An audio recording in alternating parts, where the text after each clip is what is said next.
Joyeux anniversaire, Seydina Ousmane Sonko. Docteur Abdoulaye Diallo, Tidiane Abdoulaye Diallo, Kilifa ak Abdou Karim Kounta ñu ngi nii taxaw ñu ngi nii yaa ngi koy gis. Salaamaaleykum. ñu ngi nii gis ngeen ni ñu naalee kaaba gi ñu ngi nii di la ñaanal gudd fan wér gu yaram Seydina Ousmane Sonko di la ñaanal réussite totale li nga yéene dëkk bi yàlla def lu raw loolu lu kawe sa njot yow ak président Bassirou Diomaye Faye yàlla na ngeen réussir yàlla na Sénégalais yi wax dans un an yàlla nañu wax ne yéex nañ leen fay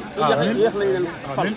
bi lay dem ko Mustafa sallallahu alayhi wa sallam yàlla na leen yàlla dëgëral yàlla na leen yàlla kattanal yàlla na yàlla indi jàmm Sénégal yàlla na yàlla tapp xol Sénégalais yi yàlla nañu bokk ndey bokk bàyyi yàlla nañu bàyyi waxante lu ñaaw di jaahi nabi kal Mustafa sallallahu alayhi wa sallam yàlla na yàlla indi richesse bu extraordinaire ci Sénégal ba Sénégal raw réew adduna yëpp ci sa gouvernance di jaahi nabi kal Mustafa sallallahu alayhi wa sallam nañ yéeneen ci jàmm